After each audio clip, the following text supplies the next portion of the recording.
Voilà, merci de choisir Kin 24 Télévision, le reflet de Kinshasa.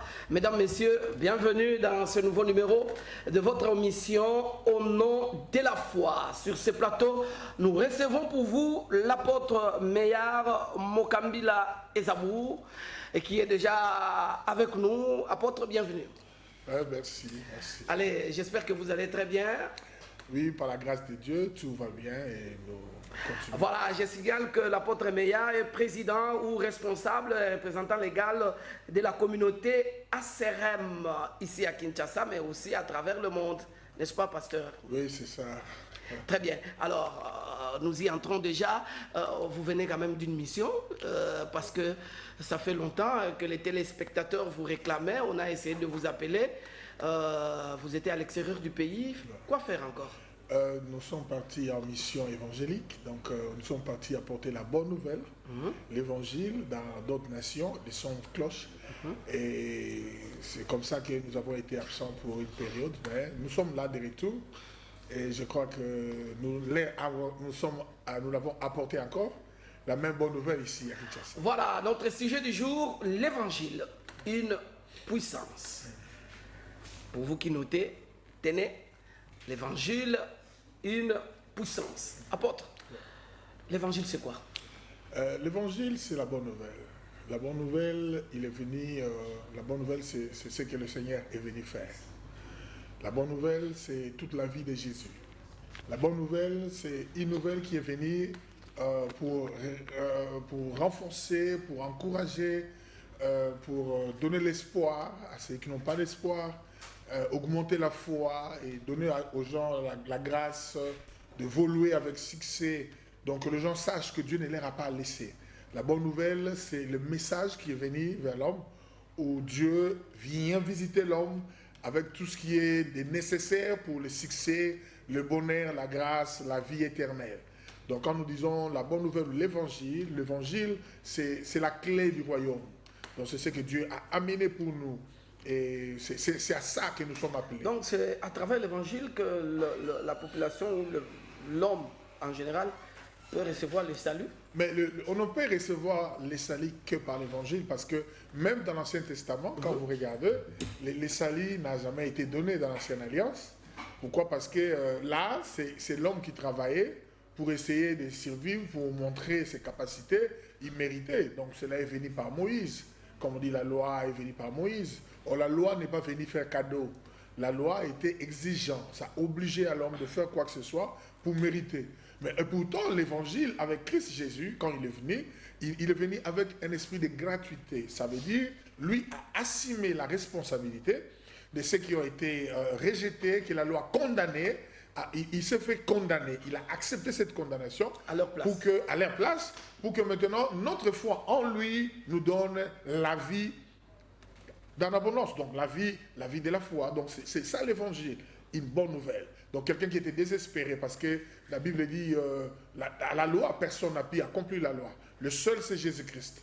Donc la bonne nouvelle vient avec le message de Jésus-Christ que les gens doivent apprendre. Parce que sans la bonne nouvelle, nous croirons que Dieu reste toujours méchant. Et les gens l'ont conçu. Comme dans l'Ancien Testament, il était le feu dévorant. Et les gens savaient que c'est un Dieu qui répond avec le feu. Mais pourtant, dans la bonne nouvelle que Jésus nous a amenée, parce que la bonne nouvelle c'est dans la Nouvelle Alliance, Jésus nous a amené la colère qui devait être versée sur l'homme à cause de son péché, à cause de sa mauvaise vie, à cause de ses liens, de toutes ces pratiques, Dieu l'a versée en Christ. Donc Christ est mort comme un pécheur, mais bien qu'il n'a jamais commis péché. Donc ça veut dire, nous n'avons plus intérêt à vivre, donc à mourir encore comme pécheurs, parce que nous avons été substitués par Christ. Donc je ne mérite pas la mort, je ne mérite plus la condamnation. Voilà pourquoi la Bible dit qu'il n'y a plus de condamnation. Plus, on n'a pas dit pas, on dit plus. Donc auparavant, il y avait une condamnation. Il y avait une condamnation. Que Jésus-Christ va quand Jésus est venu, il a pris les dossiers. Et c'est clair, quand vous lisez dans les Colossiens, Philippiens, il avait dit l'acte et les ordonnances qui nous condamnaient. Lui, Jésus, qui subsistait contre nous, Jésus l'a effacé, il a cloué, il a déchiré à la croix. Donc là, c'est un temps où l'homme doit jouir de la provision divine que Jésus a amenée. Voilà, C'est ça la bonne nouvelle. là, vraiment, c'est la parole d'un apôtre. Hein.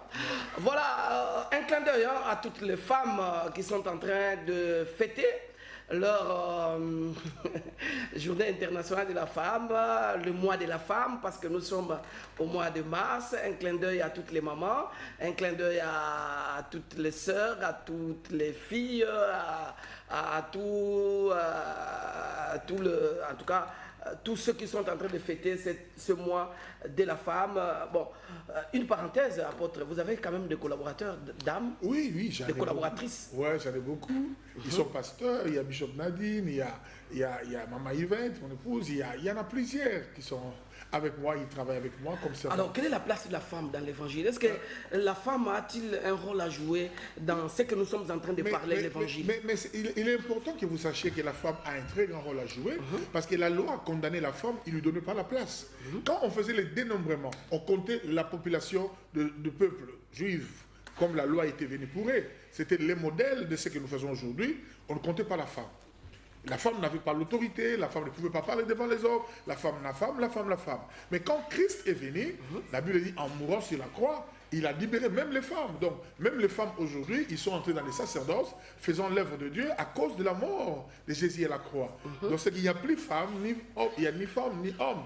Donc, tous nous sommes sauvés, nous sommes des créatures nés de nouveau pour la mission divine. Donc les femmes actuellement, à cette période, moi je dis bravo, parce que tu vois même la femme samaritaine, c'est elle qui était la clé de l'ouverture de la Samarie.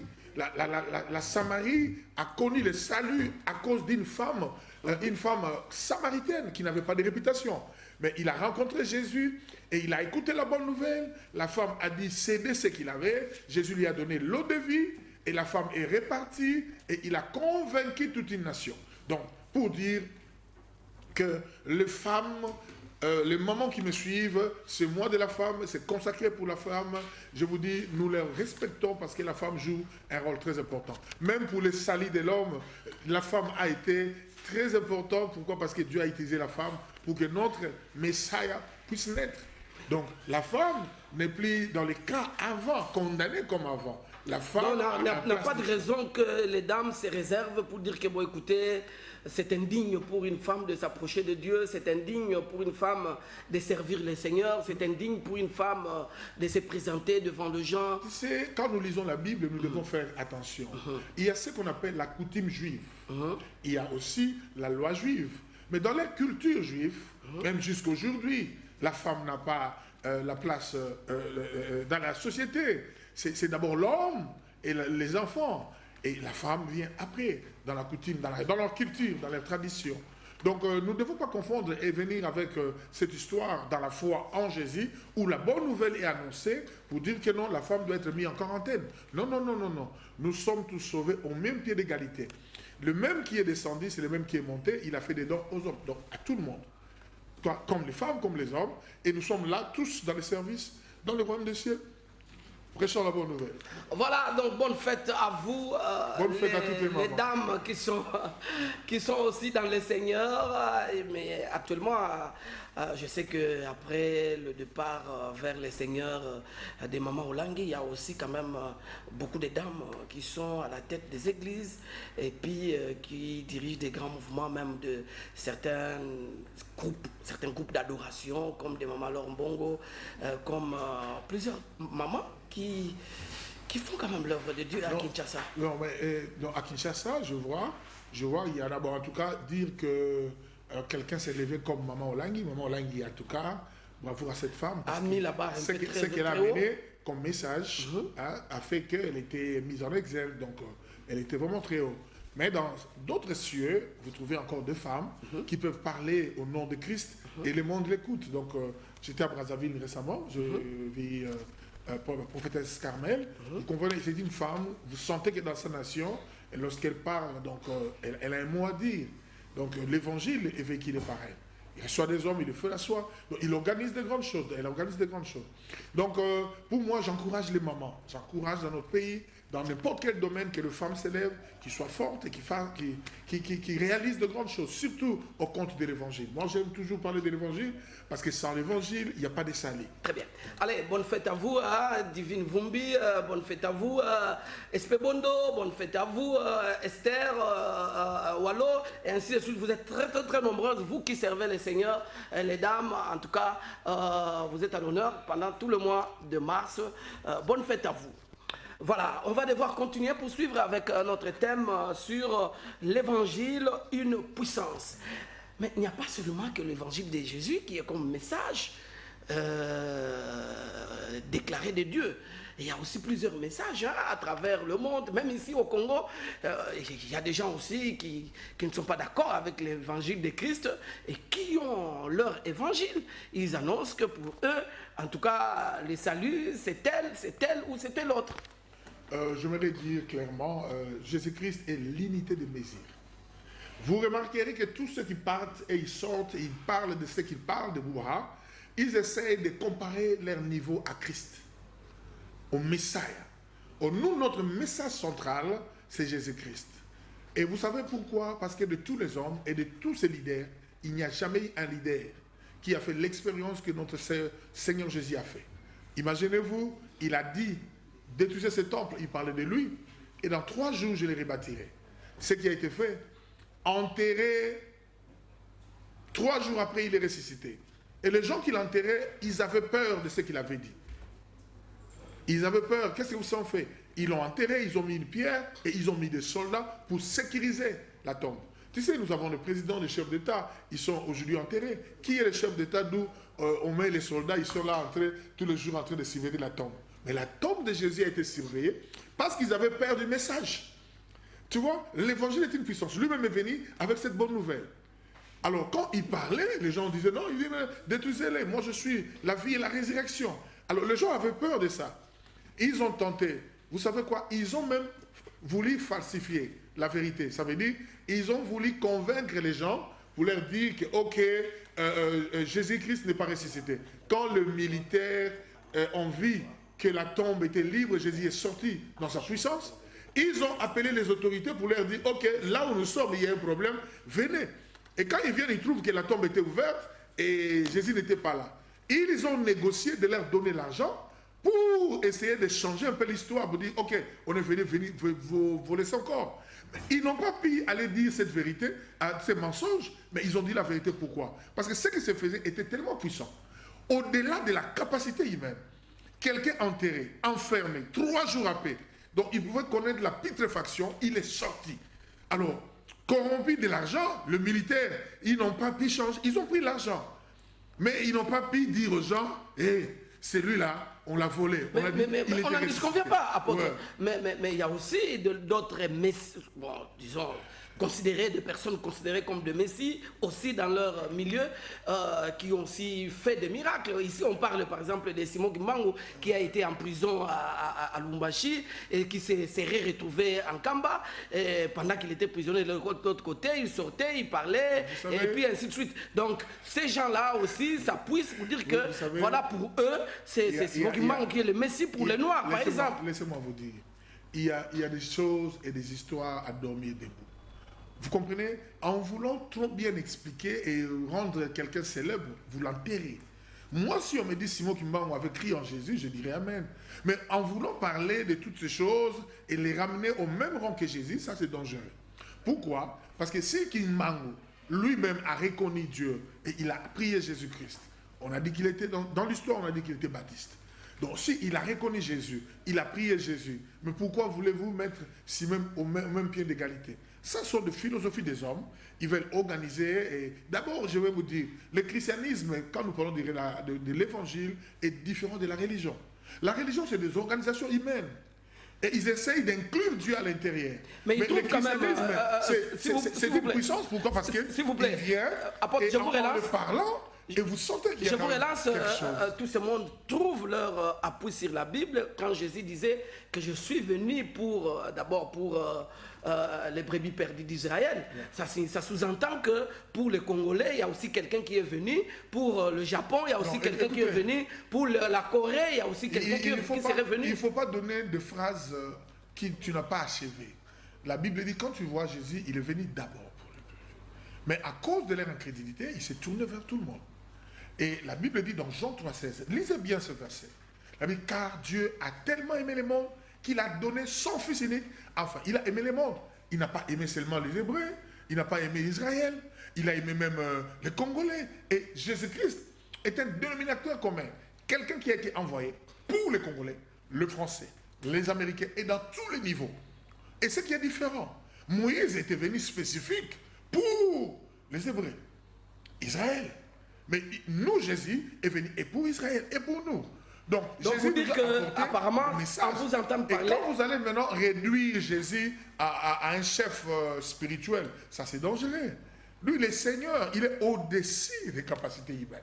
Donc quand vous entendez parler, l'évangile concerne tout le monde, concerne le musulman, concerne le bouddhiste, concerne le païen, concerne toutes les couches de société, concerne toutes les nations, concerne le monde entier. L'évangile concerne tout le monde pour leur salut. Si tout le monde pouvait retourner leurs yeux à Christ et pouvait accepter Jésus comme Seigneur, qui que ce soit musulman, qui que ce soit les religions, je ne cite pas les noms, toutes les religions confondues, lorsqu'ils reviennent et ils acceptent Jésus, ils ont droit à un salut. Pourquoi? Parce que le dénominateur commun, c'est lui la clé, le seul médiateur entre Dieu et les hommes. Voilà pourquoi il faut que ceux qui écoutent la parole, ou ceux qui sont là, et ils travaillent dans leur façon de faire, ils doivent comprendre que nous devons mettre Jésus à sa position. Nous devons élever le Seigneur. La Bible dit, quand il sera élevé, c'est alors qu'il attirera tous les regards. Donc, que le regard des gens soit fixé sur lui. Et voilà pourquoi aujourd'hui, il y a beaucoup de doctrines, il y a beaucoup d'enseignements qui perturbent les gens. Même la Bible elle-même, il donne la place à Christ. Vous comprenez? Quand vous lisez, la Bible dit, l'Ancien Testament c'était un pédagogue. Mais la vérité c'est quoi? Le pédagogue nous a conduit à Christ. Donc on n'a plus besoin de l'ombre, on a besoin de la vérité, de l'image. Donc quand vous êtes contacté à Christ, et Christ est la solution, Christ est le salut, Christ est votre délivrance. Quand nous parlons de l'évangile est une puissance, il n'y a jamais une histoire auquel vous parlez et vous sentez qu'il y a un changement, une restauration qui apporte la paix, qui apporte la guérison. Juste quand vous commencez à parler de Jésus, les gens qui écoutent et qui commencent à comprendre et à croire à ça, il y a des effets puissants qui se manifestent. Moi, je dis toujours à l'église, même si tu ne prêches pas comme moi à la chair, mais quand tu es avec les gens, parle-leur de Jésus, parle de ses exploits, parle de ce qu'il a fait, et dis-leur que Jésus est venu pour que soient sauvés. Donc le salut, c'est quelque chose d'extraordinaire que les gens essaient de s'embrouiller. Voilà pourquoi nous disons l'évangile est une puissance. Mais l'évangile devient une puissance lorsque vous commencez à croire. Lorsque vous ne croyez pas à l'évangile, vous ne verrez pas la puissance. L'évangile dit que nous sommes sauvés dans le nom de Jésus, nous sommes sauvés en Christ et nous sommes devenus une nouvelle créature en Christ Jésus. Donc c'est le Christ qui est une puissance. L'évangile en soi, c'est une puissance. Oui, bon. Quel est l'apport de l'évangile dans la vie d'une façon générale? Parce que l'évangile est apporté dans la société, chez tout le monde. Est-ce que cet évangile a un impact dans le quotidien de séculaires qui reçoivent cet évangile? L'évangile a un impact extraordinaire. Prenons le cas, je prends une histoire dans la Bible. Pierre, spécialiste à la pêche, un pêcheur chevronné, connu de tous. Il va pêcher, mais cette nuit-là, il a manqué. Et la Bible dit, dans ce texte-là de Luc 5, Pierre dit, je prêchais toute la nuit, mais je n'ai rien trouvé. Il dit, et Pierre n'a pas dit moi, il dit, nous avons péché. Donc c'était Pierre avec ses collègues. Leur entreprise est tombée en faillite. La nuit, ils n'ont pu rien trouver. En faillite? En faillite. Mais maintenant, écoutez ce qui arrive. Jésus prêchant la bonne nouvelle. Il vient, il choisit la bague de Pierre. Il entre et il demande qui est le propriétaire de l'avancée en pleine eau. Il commence à prêcher la bonne nouvelle. Lorsqu'il a fini, qu'est-ce qu'il a dit? Ok, avant, jette ton filet. Avant sa pleine eau, jette ton filet. Pierre a pris la parole pour dire, Seigneur, nous avons cherché partout. Toute la nuit, nous n'avons rien trouvé. Mais sur ta parole, vous comprenez que l'évangile est une puissance. Il a jeté, sur ta parole, je jetterai le filet. Il a jeté le filet, la Bible dit, Pierre a eu des poissons à telle enseigne que le filet commença à se rompre. Il a fait signe à tous ses collègues qui avaient échoué de les joindre. Donc c'est pour les rejoindre, afin de pouvoir récupérer la quantité.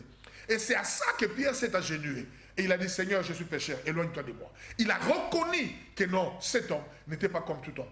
Je voulais dire que tout ce que nous faisons sur la terre, même si c'est terre, le travail de l'homme a une imperfection. Il y a trop d'obstacles, il y a trop d'opposition. Il y a la sorcellerie, il y a la magie, il y a les envoûtements, il y a les mauvaises cœurs, il y a les mauvaises compagnies. Il y a beaucoup de choses qui font obstruction. Mais quand vous donnez à Christ et que Christ devient votre appui, je vous dis, devant les obstacles, Dieu te donnera toujours la victoire. Pourquoi? Parce que Dieu lui-même a donné, il a fait confiance à son fils Jésus et il a témoigné que c'est lui qui est le fils. En suivant l'exemple que vous venez de donner, Ouais. Apparemment, vous rencontrez un peu les doléances de plusieurs Congolais qui disent Bozo Sambelaga, Pwanda Tongo Tupoko, Bozo Sambelaga Mingi, Memboka Ngope, Tozaka Napasi, Tozaka. Mais l'exemple que vous avez donné, il y a eu un impact dans l'économie, dans le développement et des pierres et de la communauté. De la communauté. Merci. Est-ce que l'évangile tel que vous le prêchez aujourd'hui, son impact, ou cet évangile impacte-t-il le développement de la personne de façon humaine ou le développement de la société? Ouais, l'évangile a vraiment l'impact, mais nous avons un travail à faire. Il se fait qu'avant, il y a eu trop de philosophie et on nous avait présenté la loi à la place de nous présenter l'évangile. On dit, fais ça pour que tu puisses avoir ça. Si tu ne fais pas ça, tu n'auras pas. Or, avec la loi, l'homme n'a pas la capacité d'accomplir la loi à 100%. La loi, c'était, je donne l'exemple, c'est 650. Mais les 10 commandements, il y a 10. Quand vous faites 9 et vous tombez seulement à une seule, tous les 10 c'est parti. Donc c'est comme si vous avez 0. Alors c'est comme ça que Dieu marchait avec les gens. Mais avec l'évangile, quand Jésus est venu, c'est plus le cas. Jésus a accompli les 10, il a accompli les 650, et maintenant il a dit, ok, pour vous faciliter la tâche, croyez en moi pour que vous ayez le salut. Donc avec Jésus, en croyant en Jésus, il y a un impact positif. Mais nous avons un problème. Le problème, c'est quoi? Aujourd'hui, il y a des mentalités qui sont, en anglais du frozen, donc qui sont un peu brouillées. Il y a des gens qui sont aveuglés, il y a des gens qui sont obscurcis. Donc, ils ne se lèvent pas. Pourquoi? Parce qu'ils ont eu des enseignements qui les ont empoisonnés. Quand on te dit que non, pour avoir le pain, pour que la vie perce, il faut jeûner 40 jours. Hein? Il faut vraiment souffrir, il faut se sacrifier. Écoute-moi, le plus grand sacrifice qui se fait, c'était le sacrifice de Jésus à la croix. Les sacrifices qui se faisaient avant, ces sacrifices-là étaient renouvelables chaque année. Vous comprenez? Mais le sacrifice de Christ, il est fait une fois pour tout le monde. Et en acceptant Jésus, Dieu nous demande seulement la foi. Les gens qui sont pressés à dire que nous avons prié, nous n'avons rien trouvé, c'est parce que beaucoup de gens, la Bible dit, vous priez et vous ne recevez pas parce que vous priez mal. C'est dans le but de satisfaire vos passions. Il y a des gens qui sont hors des Écritures. Il y a des gens qui ne connaissent pas l'œuvre de la croix. Ils ne connaissent pas ce que Christ a fait. Ils ne connaissent pas ce que... Tu vois, on est aussi dans ce pays, le Congo. Quand tu ne connais pas la loi, tu peux te faire arrêter. Babi, la Bible dit... non, le monde dit quoi? Nul n'est censé ignorer la loi. Dura lex, sedilex. La loi est dure, mais c'est la loi. Donc, si je connais la loi et je sais que je ne dois pas passer sur cette route, je ne passerai pas. Mais quand j'ignore et je passe, je ne dirai pas non, je ne savais pas. Non, tu es obligé de connaître. Or, l'homme, dans sa vie, avec la loi, c'était l'hécatombe. Très bien. Et Jésus est venu avec la bonne nouvelle, il a apporté le salut. Voilà, je profite pour faire ce communiqué. En tout cas, si la réalisation est avec nous, il y a une affiche qui annonce une activité, voilà. Si on peut prendre cette affiche-là, bon, dès que c'est prêt, la réalisation va nous le donner. Merci beaucoup, voilà. C'est une activité, voilà, une activité qui est une convention. Eh bien, l'église Mief qui organise une grande convention dénommée Jubilé, voilà, avec tant d'orateurs qui commence le lundi 20 mars jusqu'au dimanche 26 mars. Donc c'est à l'occasion des 25 ans de l'église Mief que tout le monde est invité, les amis qui sont par-ci par-là. Alors la particularité est que tous les orateurs qui viendront de par-ci par-là sont des fruits des enfants qui sont nés de nouveau, convertis, grandis, formés dans l'église Mief et puis qui ont maintenant des églises par-ci par-là. Eh bien, à l'occasion des 25 ans de la Mief, on vous appelle tous pour venir participer à cette grande convention. C'est sur Yonso Dessaneuf, à Bumbu, en face de la prison Makala. Donc, tout le monde est invité. C'est déjà lundi à 16h et dimanche à 15h. Donc, toute la semaine, c'est une semaine de convention jubilée. Vous êtes tous invités, bana nyoswa Bumbu, bana Selembao, bana Bandal, bana Kasavubu, bana Makala, bana Ngiringiri, bino nyonso tout, babengi bino na convention oyo ozangate. Au monde yango déjà zalawana à partir de lundi est le 20 au bandi yango ti ekokende na suka nango na dimanche le 26. Voilà, c'est une convention nationale et au mois de juillet, il y aura une convention internationale. Tout ça pour célébrer les 25 ans de l'existence de l'église Mission Internationale d'Évangélisation de Feu qu'on appelle MIEF. Voilà, merci. Alors, apôtre, je reviens à vous. Parce que vous avez dit que l'évangile doit concerner tout le monde. Ouais, l'évangile concerne tout le monde. Alors, l'évangile doit concerner tout le monde. Donc, ça signifie que les annonciateurs, le prédicateur, ceux qui doivent annoncer l'évangile doivent aller tout le monde, partout. Voilà, c'est comme ça que la recommandation de la Bible, Jésus dit, allez partout dans le monde, prêcher la bonne nouvelle. Et dans Romains, il dit, l'évangile est une puissance pour les salis de quiconque croit.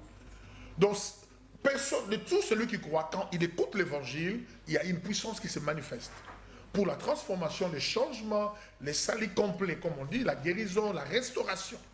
Donc l'évangile en soi, c'est plus que la magie. Il est une puissance. La puissance, c'est la capacité transformatrice qui amène l'impossible à devenir possible. Donc, comme pour dire, par exemple, les prédicateurs congolais doivent aller à travers tout le peuple du monde pour annoncer l'évangile, par exemple. Écoutez-moi, c'est pas seulement les Congolais, c'est tout le monde. Les Nigériens, Congolais, Juifs qui acceptent que Jésus. Donc, si j'ai cité les Congolais parce que nous sommes en République de moitié du Congo. Non, mais oui, nous devons aller, nous devons prêcher la bonne nouvelle. Laissez-moi vous dire, nous avons un sérieux problème. Tu sais que la bonne nouvelle n'est pas prêchée dans notre pays. Les gens sont plus dans les dogmes, dans les philosophies, plus dans la loi. Et qui fait que la culpabilité et les condamnations sont dans les vies des gens et ils ne peuvent pas s'élever. Or, quand l'évangile est prêché, que Jésus est mis à sa position, à la place que Dieu veut que Jésus soit. Imaginez-vous le témoignage de Dieu pour Jésus. Il dit, voici mon fils en qui j'ai mis toute mon affection. Donc Dieu, dans sa grandeur de Dieu, se confie en Christ. Jésus. Il dit, ok, je vous l'envoie. Il est venu pour toi. Et il est venu mourir pour toi. Mais maintenant, au lieu de croire en Jésus, toi tu réfléchis, tu dis, bon ok, je dois faire ce que je dois faire pour arriver. Oh, on n'a pas besoin de faire quoi que ce soit pour arriver. On a besoin de tourner nos yeux et nos regards à Christ. S'attacher à lui et croire à ce qu'il a fait pour que nous arrivions là où Dieu veut que nous soyons. Alors, parce que apôtre Meillard, vous êtes apôtre, vous êtes missionnaire, vous allez passer par là. On reproche quand même aux serviteurs de Dieu congolais qui vont prêcher l'évangile à travers le monde de vouloir limiter l'évangile à la diaspora. Et ces peuples-là, autochtones, qui sont par-ci, par-là, au lieu d'écouter l'évangile, écoute, vous ramenez l'évangile seul aux chrétiens qui étaient déjà convertis ici, qui ont déménagé pour aller aux États-Unis, aller en Allemagne, et on limite l'évangile à la diaspora. Je te dis une chose. Moi, je suis parti en Afrique du Sud, je fais un travail. Je reproduis des pasteurs sud-africains. Mon travail, je ne l'ai pas fait en français. J'ai commencé en français. Mais après, j'ai commencé en anglais et j'ai gagné les anglophones, dont le pasteur, celui qui est mon assistant, et les autres étaient tous en anglais. Et là, nous avons gagné les Nigériens, les Ghanéens. Mais nous avons un problème. Nous ne sommes pas préparés dans la mission. Les gens qui vont à l'étranger, certains, c'est pour dire que moi, j'étais aussi en Europe, je prêchais là-bas. Mais quand vous allez comme missionnaire, la première des choses, c'est l'intégration. C'est la langue. Je suis parti aux États-Unis, j'arrive à Vermont. Et je dois prêcher, celui qui m'a amené, c'était un anglophone, un américain, et je dois prêcher dans une église des Américains. On me pose la question, ok, tu vas prêcher? Et je dois leur dire, je dois prêcher en français, non? Je leur parle la langue directe. Donc c'est important, quand vous allez en mission, vous devez d'abord étudier la missiologie, comprendre comment ça fonctionne la mission. Et là, c'est des pasteurs qui réécrivent des membres. Moi, j'avais des âmes qui étaient ici, c'était des membres de mon église. Quand je partageais, je les ai retrouvés là-bas, ils priaient dans d'autres églises. Je les ai laissés prier. C'est le même Dieu. Mais au moins, je fais un travail. La première des choses, j'ai évangélisé en parlant de Jésus à quiconque sur la rue. Les Mozambicains, les Zimbabwéens, les Sud-Africains, le noir et blanc. Nous leur avons prêché Jésus, ils ont accepté Jésus et ils sont aujourd'hui serviteurs de Dieu. Là, vous avez relevé vraiment un très grand problème. Je me souviens lorsque je suis passé, par exemple, à Luanda, prêcher à Petrangol, à Rocha Pinto, et les gens, ils parlent, vous voyez ce qui se passe à Palanca, par exemple. Quand vous y êtes, eh ben, vous êtes à Kitambo, vous êtes à Massina. Voilà. Donc, dans les églises, on fait la modération à Lingala, on prêche à Lingala, et parfois, on n'a même pas d'interprète en portugais. Voilà. Et parfois, on peut avoir occasionnellement un interprète en portugais et qui interprète certaines choses et puis qui laisse d'autres. Bon, comment voulez-vous que ces Angolais-là se convertissent par votre message? Voilà, donc c'est ça le vrai problème que nous avons. Quand vous allez chez les Angolais, ils parlent lingala. En Angola, mais ils prêchent en lingala, ils font en lingala. Mais vous limitez la vision. Et la mission n'est pas complète. Ça, vous avez juste suivi, vous vous êtes déplacé, quoi. Hein? C'est comme, je vois aussi les églises tribales. C'est pas mission. C'est pas ça dans la mission. Où tout le monde veut. Non, notre église. L'église Nabiso, il y a Congo. Il y a Congo. L'église Nabiso, il y a Manianga. Et quand vous allez là-bas, on chante les chansons de. Mais vous mettez comme si vous allez. J'étais à Kisenso un jour. Je suis entré quelque part, il y a une église là, des grandes églises, hein, mais tout est vraiment en Kiyombe. Donc vous trouvez là-bas des chansons, des cantiques à Kiyombe. Et puis dans les rues, les gens parlent Kiyombe. Et bon, écoutez, nous sommes à Kinshasa. Voilà. Donc les autres peuples ne peuvent pas venir prier avec vous parce qu'ils ne comprennent pas ce que vous chantez, c'est quoi? Non, le problème d'ailleurs, l'évangile connaît l'obstacle dans plusieurs aspects. Premier aspect, il y a l'aspect langue. Et deuxième aspect, c'est aussi l'aspect qu'est-ce que vous produisez comme évangile? Qu'est-ce que vous dites aux gens? Hein? Quand tu dois venir dire aux gens que, ok, ton problème est grand, il est fort, alors pour que tu aies la solution, il faut entrer 5 jours en prière, ce n'est pas l'évangile. Les 5 jours en prière te donnera la solution, ce n'est pas l'évangile. Alors je doute de ça. Quand tu viens dire à quelqu'un, tu dis, toi tel que tu es là, si tu ne te répands pas, tu iras en enfer. Ce n'est pas l'évangile. L'évangile est la bonne nouvelle. Qui veut dire, quand vous allez vers le pécheur, vous l'apportez ce qui lui fera bien pour la vie. Ça veut dire, vous l'apportez Jésus, l'expliquant le bien fondé et le bien-être de Jésus sur la vie de cet homme. Et de là, quand il verra les effets de la puissance de l'évangile que vous l'annoncez, comme Pierre l'a vu, et il s'est converti. Il dit non, mais je suis pécheur, après avoir vu le miracle. Tu vois, donc c'est très important et c'est très capital que vous compreniez que l'évangile est une puissance pour le salut de quiconque croit. Et je profite de l'occasion pour dire, beaucoup de gens ils prêchent, c'est la loi, c'est la philosophie, c'est des traditions des hommes, c'est des recommandations humaines qui n'ont rien à voir avec l'évangile. Est-ce que l'évangile est lié à la personne de Jésus-Christ? L'évangile tel que prêché aujourd'hui peut-elle encore toucher les politiques, toucher les nations comme c'était à l'époque de Paul, qui pendant qu'il était devant des grandes autorités, ces autorités même disaient, bon, mais ces messieurs veulent nous persuader pour devenir finalement chrétiens. Et puis il leur a dit, écoutez, mais c'est l'occasion. Est-ce que l'évangile aujourd'hui influence les politiques, les sociétés, les nations? Non, mais le problème, c'est que ça n'influence pas trop. Pourquoi? Parce que ceux qui vont apporter, ils ont l'opportunité de parler de ça devant les politiques, devant la télé, ils n'apportent pas ça. Vous comprenez l'histoire de Paul. Paul commence à dire aux Juifs, aux Crètes, il les a appelés par leur nom. Il dit, cet homme-là qui a été crucifié, qu'on a rejeté, mais c'est lui que Dieu avait choisi.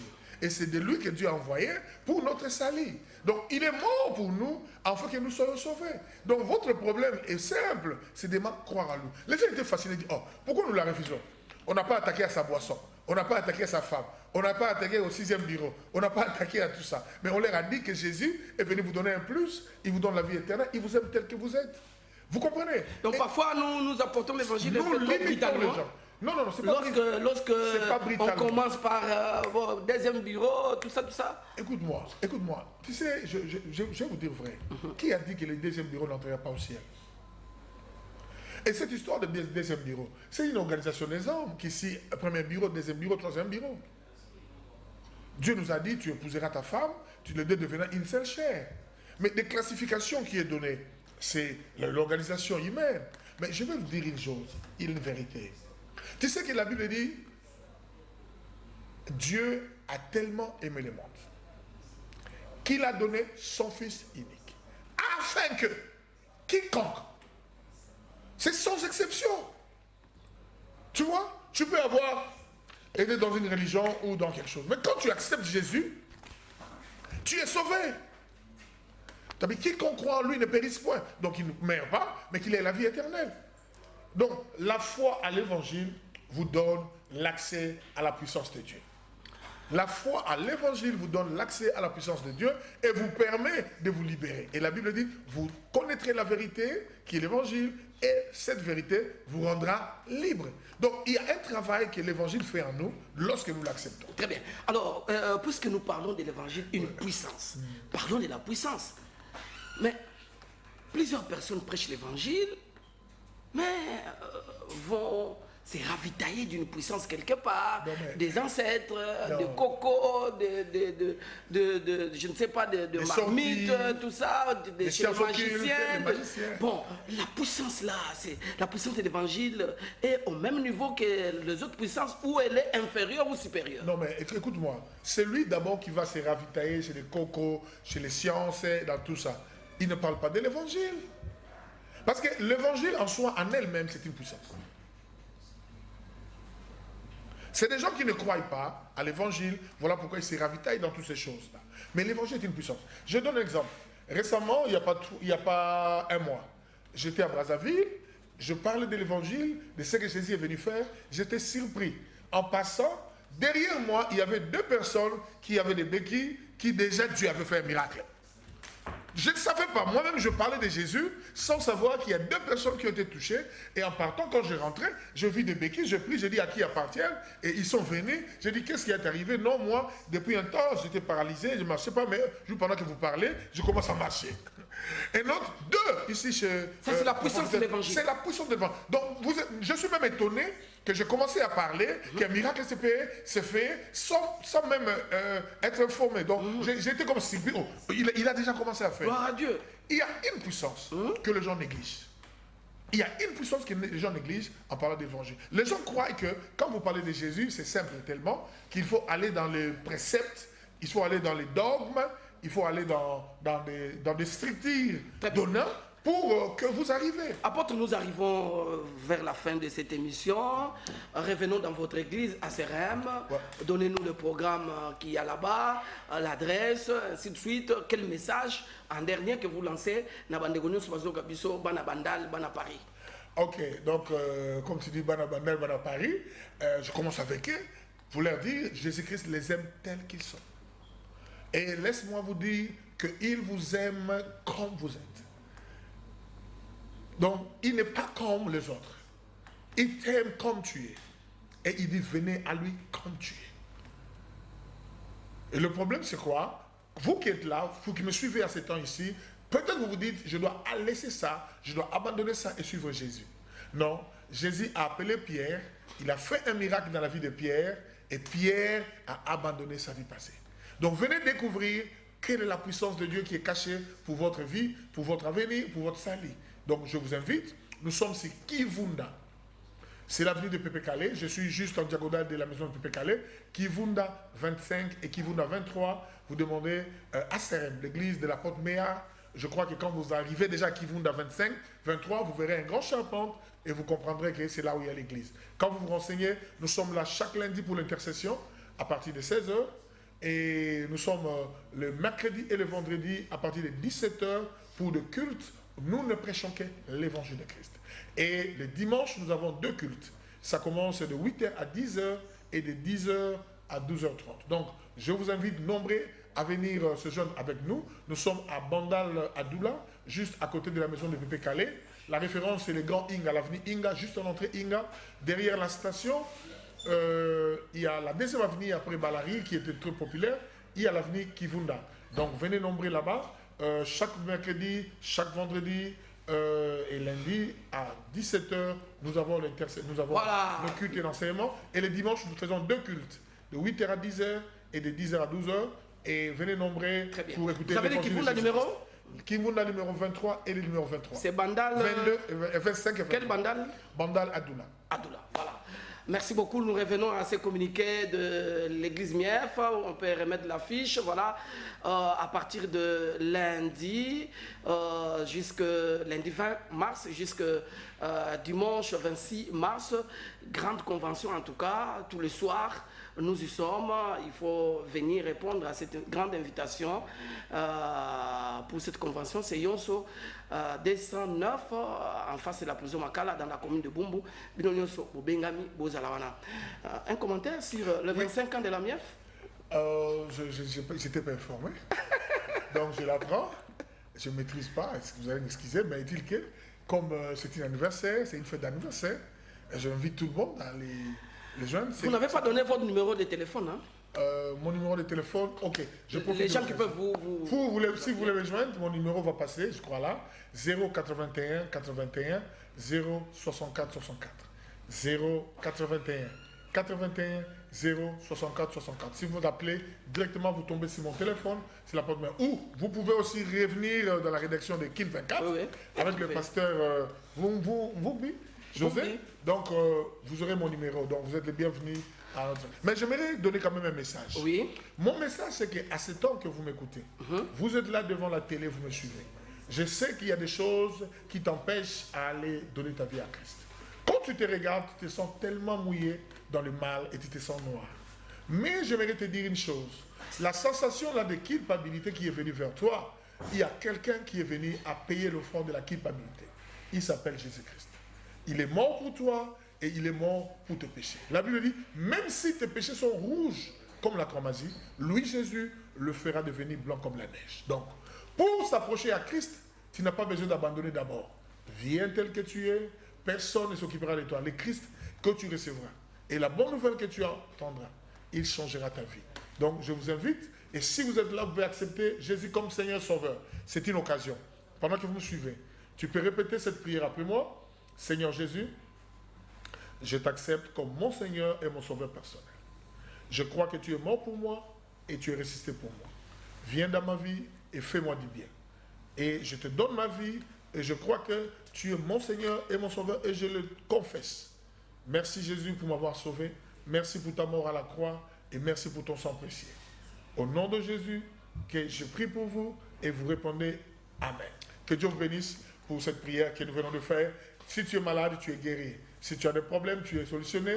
Et tout ce qui t'est compliqué, Dieu fera un miracle pour toi. Amen. C'est ça l'évangile. Voilà, c'est par cette très belle prière de l'apôtre Meyar Mokambila Ezabou que nous clôturons cette émission. Merci, apôtre, d'avoir répondu à notre invitation.